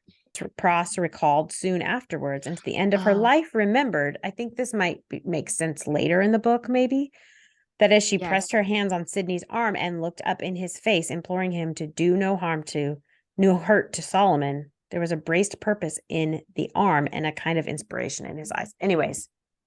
Which not only contradicted his light manner, but changed and raised the man. So basically, what she's saying is that, especially where Sidney Carton is concerned, he's, as we've said before, a very brilliant man, but with no drive, no purpose, no motivation in life. That has completely changed. He has a purpose. She sees it in his eyes. And Okay. in her eyes, he has now been elevated. He's a much better person. She can't even really put her finger on why, but she knows he's he's better. He's Okay. That makes sense. very noble. There's like sort of a nobility about him. Yeah, it says she was too much occupied then with the fears for her brother, who so little deserved her affection, and with Sydney's friendly reassurances adequately to heed what she had observed. So she, looking back, sees Yes. it. But Yes, and it is probably one of those hindsight things that yeah. after everything has played out, she's like, "Oh, I remember that." Yeah. They walk to meet up with actually Mr. Lorry at Tellson, so that Mr. Lorry will be there and witness the whole thing as well. And Sydney introduces Barsad to Mr. Lorry. And of course, Mr. Lorry like recognizes him, but he didn't realize before that he's Solomon Pross, Miss Pross's brother. Or Miss Pross's brother. He does have to remind him because it's been many years since that trial, but he has to remind him who he is. He reminds him, he says he was a witness at that trial. And Mr. Lorry immediately remembered and regarded his new visitor with an undisguised look of abhorrence. And then Sydney says, "I've got worse news. Darnay has been arrested again." And Mr. Lorry hadn't heard that. And he's like, "What? I left him just 2 hours ago and he was just fine." So Sydney's like, "He was arrested again, even after all that. When was it done, Mr. Barsad?" And Barsad says, "Just now, if at all," because Sydney had actually overheard Mr. Barsad talking to the other men in the little shop about it. Sydney says that even he is shaken by the fact that Dr. Manette had no power to prevent the arrest. So, like, this is pretty serious. It's a desperate time when desperate games are played for desperate stakes. Let the doctor play the winning game. I will play the losing one. No man's life here is worth purchase. Anyone carried home by the people today may be condemned tomorrow. So he begins in on this metaphor of games. And Mr. Barsad is like, if you want to play a game, you're going to have really good cards. Mm-hmm. And that's when Sydney is like, "Oh, I'll run over the cards that I have and we'll see how it goes." So basically, what we know is that Sydney Carton is trying to strike a deal with Barsad. And when he first started, I was like, he's got to have something huge on him. What is he going to have? And then he starts presenting his cards, everything that he has to basically blackmail Barsad. And you're like, oh, okay. Yeah. So here's what he has. He's like, let's see. Sheep of the prisons, emissary of Republican committees, now turnkey, now prisoner, always spy and secret informer. So much the more valuable here for being English that an Englishman is less open to suspicion of subornation in those characters than a Frenchman. Represents himself to his employers under a false name. That's a very good card.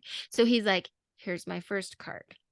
Then he says, Mr. Barsad, now in the employ of the Republican French government, formerly in the employ of the aristocratic English government, the enemy of France and freedom. That's an excellent card. Okay, so there's card number 2. Inference clear as day that Mr. Barsad is still in the pay of the aristocratic English government. Is the spy of Pitt, the treacherous foe of the Republic, crouching in its bosom, the English traitor and agent of all mischief, so much spoken of and so difficult to find. That's a card not to be beaten. Okay. So he's like, are you following? How am I doing? You know? I love that. Have you followed my hand, Mr. Yeah. Barsad? It's great. Yeah. It really is. And Mr. Barsad's like, not to understand what you're actually going to do. He's like, I see what you're saying. So what are you going to do? And then he's like, here's my ace. Denunciation of Mr. Barsad to the nearest section committee. Look over your hand, Mr. Barsad, and see what you have. He's basically like, take your time. Just see if there's any way you can combat what I've got.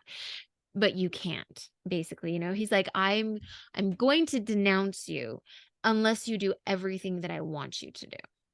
Okay.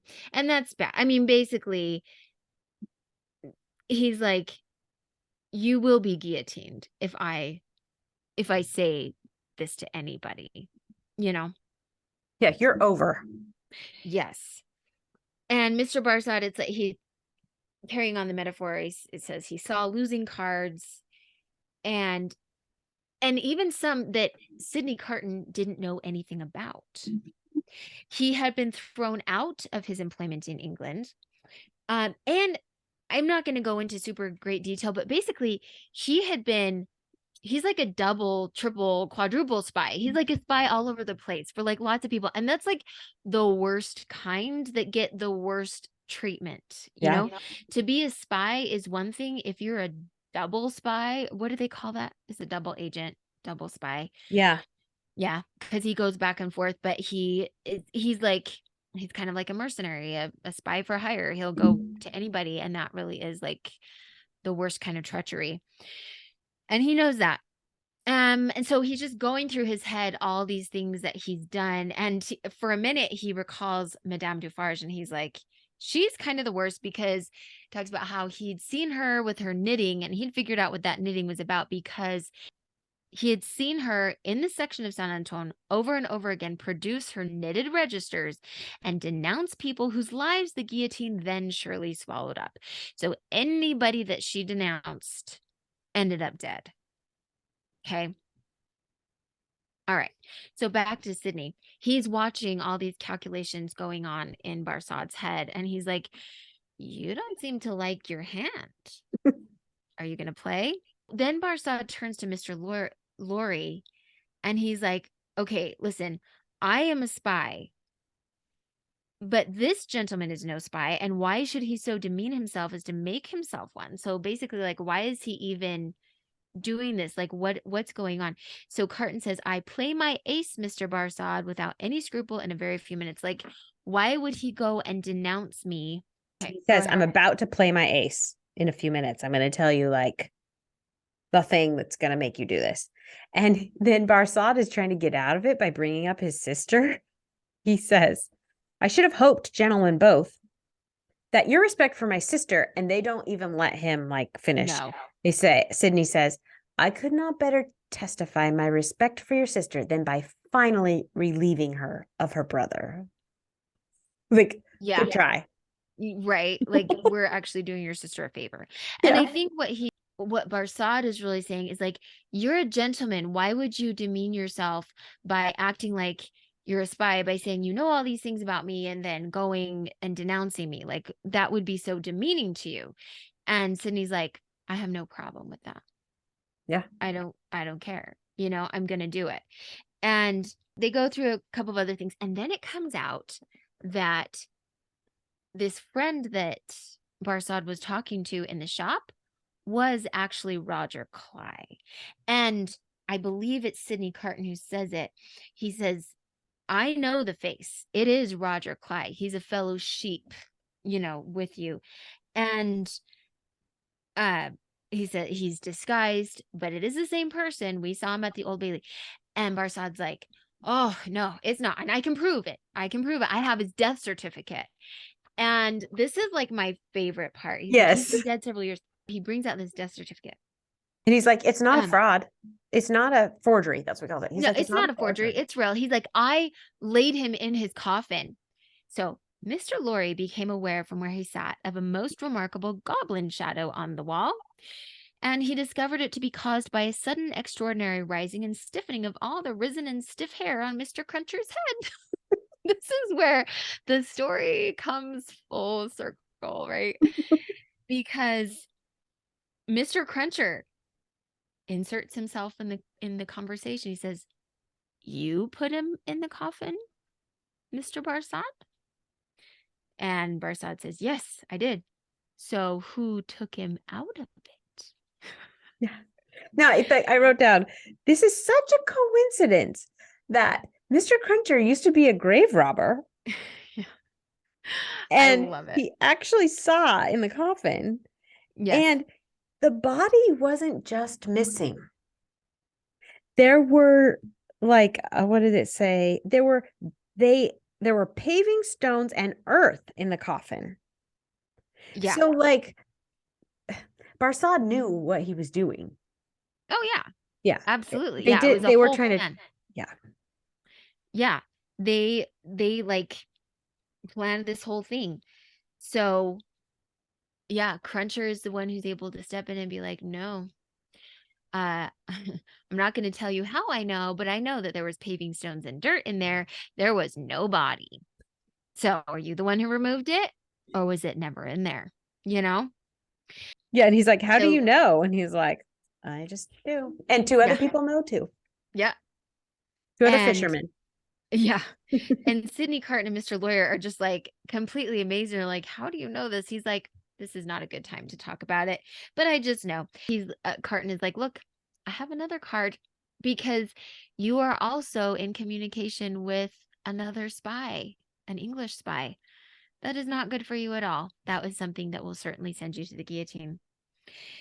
Basically, Barsad is like, hey, I give up. Like, what do you want? And Sydney says, you're a turnkey at the conciergerie. Barsad thinks he knows what he's going to ask. He's like, there's no way to escape. I can't, there's no way that you're going to be able to help Darnay escape. It's not going to happen. And Sydney's basically like, you need to answer my question. Are you a turnkey at the conciergerie? Says, yes, sometimes I am. So you can be when you choose. I can pass in and out when I choose. And so at this point, oh, and it is important to note that Sydney Carton is like guzzling brandy. Okay. He's about to do something he's terrified of, but he's going to do it. And he needs like the drink to sort of help him get through it. So at this point, he downs some more brandy and he's like, hey, the rest of what I'm going to say to you is going to be in private. And so they go into another room to talk out the rest of what's going to be said. And that is the end of the chapter. And that's kind of a great little cliffhanger to leave the whole episode on. Because next week we are going to finish the book. Go ahead. Yeah, so next week we'll do book the third, chapters 9 through 15, and we'll be done. And that is the rest of the book. So it's a tough one. Like, I feel like this has been a grind, but so good because I'm so happy that I finally understand A Tale of Two Cities. Did you feel like you didn't before? I totally feel like I didn't before. Oh. Like I said, I think I read it like twice before, but that was when I was a teenager and I was just like, I should read it because that's the thing I should do. And I didn't understand it at all.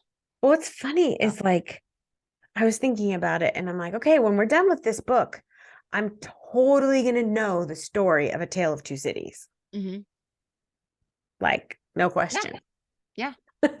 So this is exciting. Yeah, it really is. I know. I feel so accomplished. So, okay. Well, I'm super excited to tell you about what I listened to this week. My book I read. We'll say I read. My husband says I can't say that, but I'm going to tell you that anyways. I read it. Listen to it.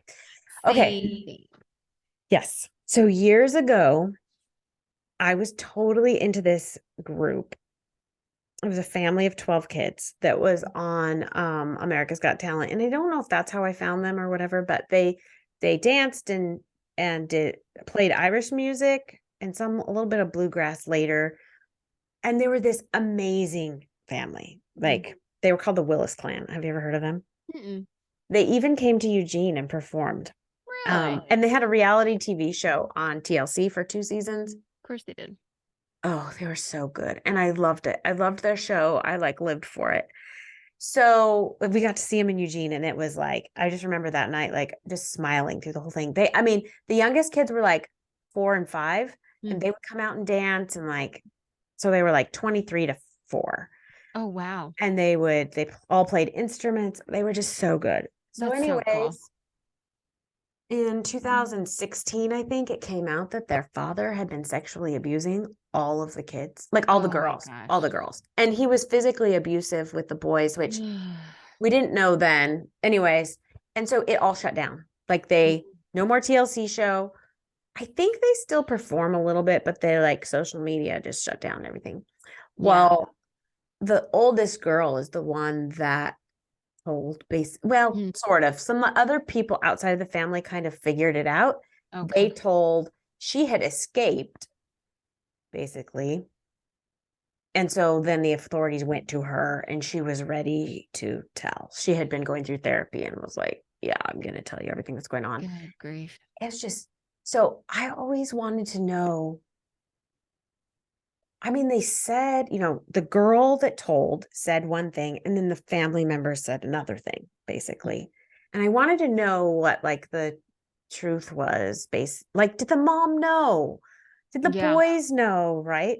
So, anyways, Jessica Willis Fisher, the oldest daughter, wrote a book. Hmm. And that's what I listened to this week. It's called Unspeakable. Hmm. And it was fascinating. Yeah, that. Basically, their dad was like a cult leader, Isn't that with how 12 it goes? kids. Yeah. Ugh, And good he was grief. beating his wife, like Oh my beating gosh. her. He spanked the 23-year-old girl with a belt, like right before she escaped. And that was the day she was like, I'm out of here. I'm out. Anyways, That makes me so mad. Like, okay, I'm not going to say anything else I'm sorry. because I shouldn't have been. unfortunately, no, like,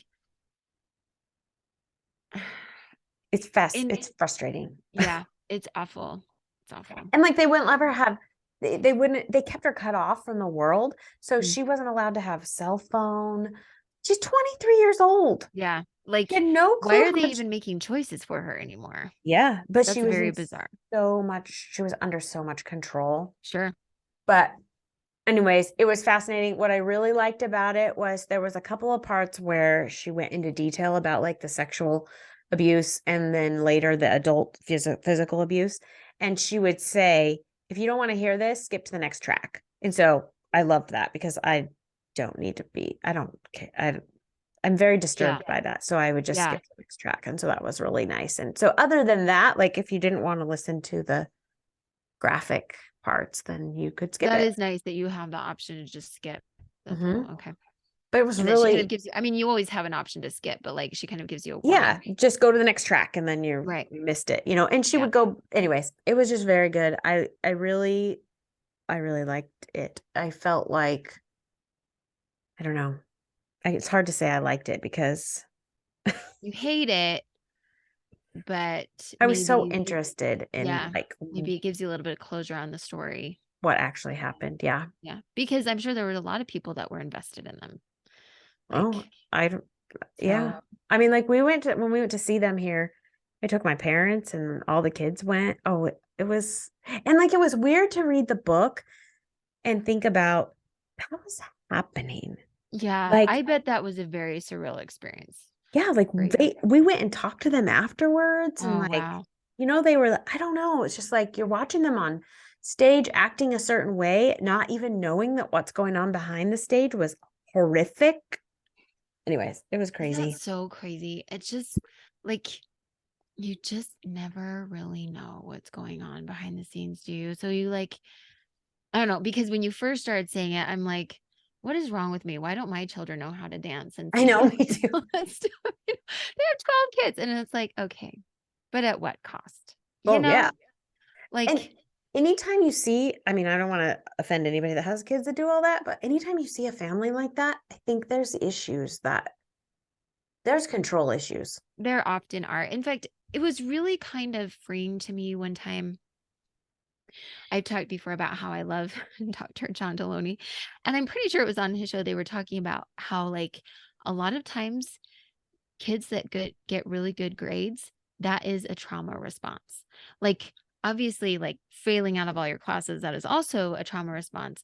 But a lot of times those getting really good grades is a trauma response. It's like they're desperately trying to please their parents, or, Mm. or maybe it's like, if I don't, they're going to beat me or do something horrible.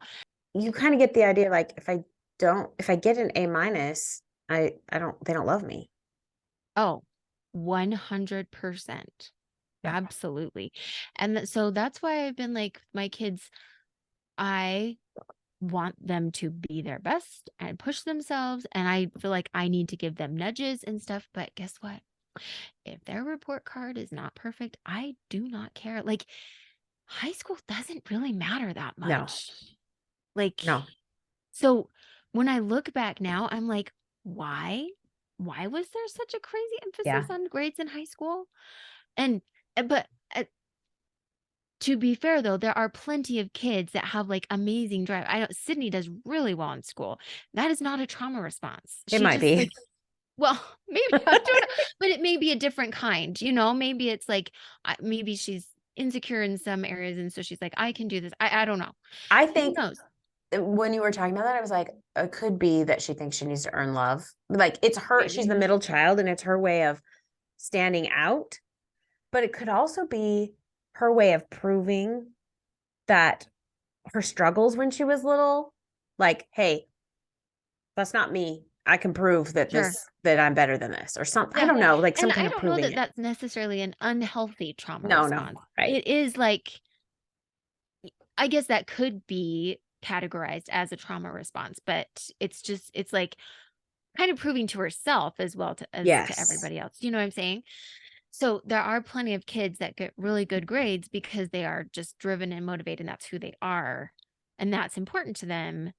There's also lots that get good grades because it's Yeah. trauma response. So, Interesting. or they, you know, do crazy dance. I mean, seems like any tennis player, seems like they're all traumatized. What is it with tennis? I don't know. That and like ballet, good grief. That's right. So That's so interesting. anyway. Okay, I want to hear what you're reading.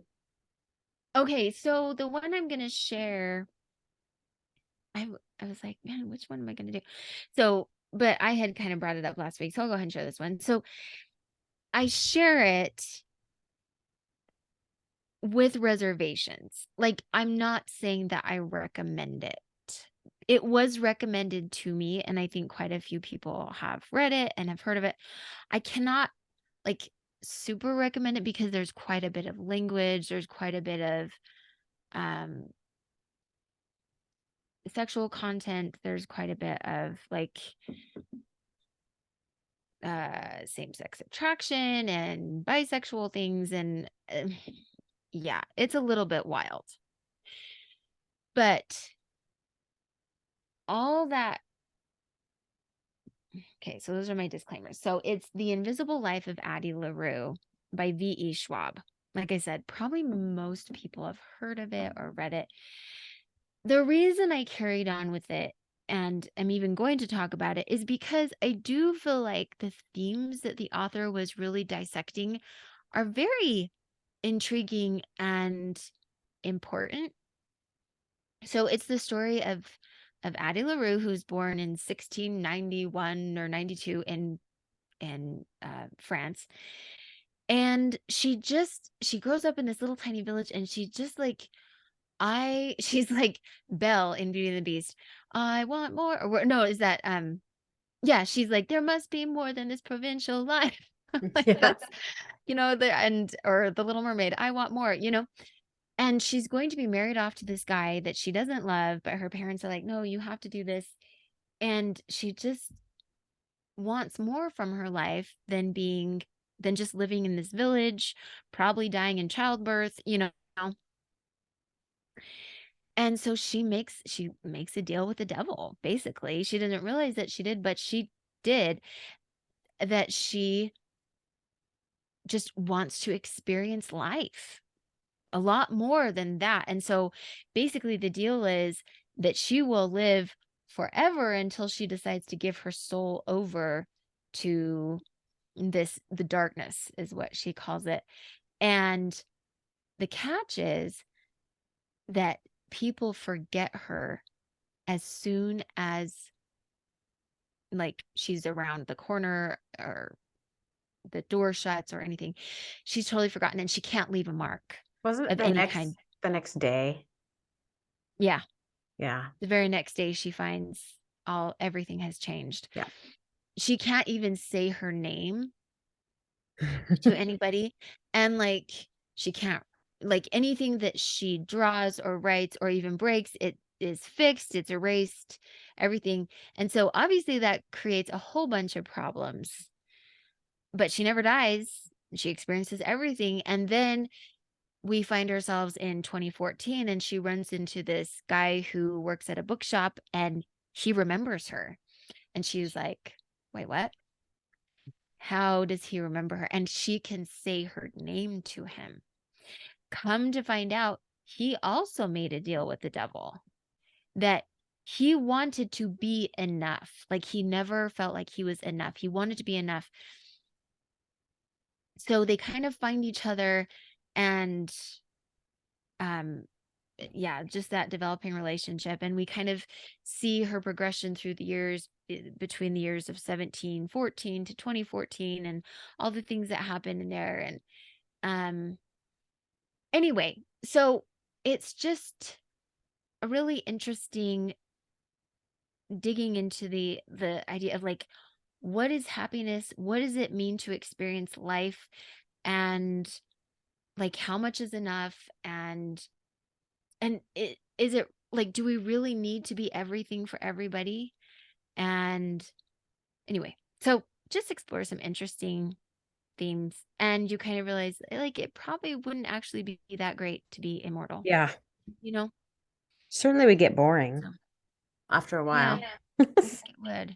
It is very want to interesting. listen It to. has a good pace and lots of good dialogue, very interesting. But yeah, it is a little sketch. We're so happy you joined us for this episode. We hope you will join us next week as we discuss A Tale of Two Cities, Part 3, Chapters 9 through 15, which will take us to the end of the book.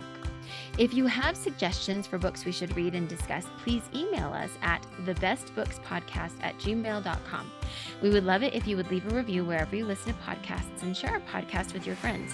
We want to inspire and encourage as many people as we can to read out of the best books. As Thoreau says, read the best books first, or you may not have a chance to read them at all. See you next week.